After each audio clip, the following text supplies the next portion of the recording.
Chô lôត្រីរាយទៀតហើយនេះត្រីរាយទៅរាយបងប្អូនថ្ងៃនេះមានវីដេអូពេញបងប្អូនអើយមានវីដេអូពេញតោះទៅមើលទាំងអស់គ្នាបងប្អូនមកបងប្អូនសួស្តីនេះថ្ងៃនេះខ្ញុំមកទទួលត្រីប្រាតែថ្ងៃនេះត្រីរាយចូលបងប្អូនអើយអានេះនុយខ្ញុំបិទបុកផ្លែបងប្អូនហើយមកសួរខ្ញុំបិទនំប៉័ងធម្មតានំប៉័ងដែលខ្ញុំប៉ាន់ដែលខ្ញុំមកជុំម៉ាស៊ីនអីទៅបងប្អូនឲ្យវាម៉ត់ល្អអីចឹងណាអានេះខ្ញុំស្ទូចលើទឹកបងប្អូនឲ្យនំប៉័ងវាដែតណាខ្ញុំស្ទូចលើទឹកពួរដល់ស្អីពួកប្រភេទត្រីរាយត្រីប្រាវាជួយចិត្តស៊ីលើទឹកបងប្អូនពេលវាហើបមកវាឃើញលុយវាខំតែម្ដងអានេះខ្ញុំក៏វិញតែមួយខ្សែដែរបងប្អូនពេលចាខ្ញុំលេងលិចទឹកឲ្យនំប៉័ងវាលិចទៅតិចតិចណាចានេះខ្ញុំធ្លាប់តែប្រវែងទៅមានស្អីវាផុសមកខាំយកបរោយបងប្អូននេះខ្ញុំចាំមើលខ្សែទឹកខ្ញុំវត្តដល់បងប្អូននេះបងប្អូនអើយត្រង់តែខ្ញុំដឹងថាត្រីរាយវាទាញបងប្អូនខ្ញុំបិទម៉ាស៊ីនប៉ុណ្ណឹងហើយវានៅតែទាញទៅទៀតបងប្អូននេះតឹងដៃបងប្អូនអូយទាញទៅបិទអត់ជាប់ទេធំមកត្រីប្រហែលចូល10គីឡូឬ5-10គីឡូបងប្អូននេះទាញទៅម៉ាស៊ីនទប់អត់ជាប់ទេបងប្អូននេះម៉ាស៊ីន7ពឿនទប់អត់ជាប់ទេមានតែដើរតាមវាបងប្អូនមានដើរតាមវាទេតើបើយើងទីនៅទាញយកវារួចទេបងប្អូនហើយអានេះមានតែយើងបិទម៉ាស៊ីនហើយដើរតាមវាទៅនេះបិទអូនមួយប្រាប់ថាបងដើរតាមវាទៅដើរតាមទៅបងប្អូនទាញទៅទាញប្រហែលជាចូលបានជាង30ម៉ែត្រដែរបងប្អូនហើយវាឈប់ទៅដល់ទៅនេះឧស្សាហ៍លើកបងប្អូនសុំផ្លូវគេទៅមួយបងប្អូនពីច្រើននេះ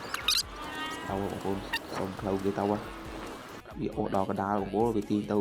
ដើរទៅប្រហែលជា30ម៉ែត្រដែរបងប្អូនដល់កន្លែងនេះវាឈប់បងប្អូនថ្ងៃនេះស្នាងហើយយកដងរឹងទៅបងប្អូន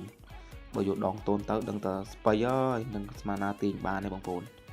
អានេះដងរៀងរឹងដែរបងប្អូននោះមកនៅកដាលបងប្អូនអូយធំមកហើបមកបងប្អូនវាចាប់កតុយបងប្អូនវាចាប់កតុយបើចាប់មើលអីអាចនឹងទាញមកលឿនបងប្អូនព្រោះដងខ្ញុំរឹងបងប្អូនវាកម្លាំងបងប្អូនវាចាប់កតុយហើយអូនមួយនោះវាអ្នកចាំដើរដុះពេលអ្នកណាបានត្រីធំអញ្ចឹងវាកាន់តែកត្រកមួយដើរចាំជួយដុះលើកឡើងជួយអញ្ចឹងបងប្អូនតែវាលើកអត់ចង់រួចដែរជាមួយវាលើកឲ្យមើលបងប្អូននេះតែខ្ញុំពងទាញលេងជាមួយវាសិនបងប្អូនអើយព្រោះត្រីនេះវាជាប់កតុយបងប្អូនវាជាប់មើលទេដូចថាវាស៊ីទៅវាទៅជាប់កតុយ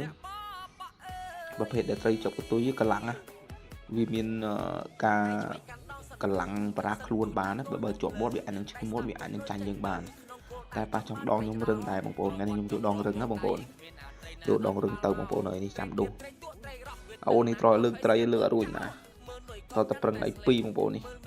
វាចាំដុះថ្ងៃនេះត្រីវានឹងអស់កម្លាំងគ្រាន់ដែរបងប្អូនកុំឲ្យអស់កម្លាំងនោះប្រហែលយក1ម៉ោងវីដេអូនេះយូរណាស់បងប្អូនទាញប្រហែលជា10នាទីដែរបងប្អូនគ្រាន់តែខ្ញុំកាត់ត្រួសឲ្យបងប្អូនមើលឲ្យលឿនអញ្ចឹងបងប្អូននេះអានេះប្រភេទត្រីរែកបងប្អូនចូលប្រហែលជា10គីឡូជាងបងប្អូនអើយនេះធំបានមួយធំគ្រប់ទឹក100មួយនេះ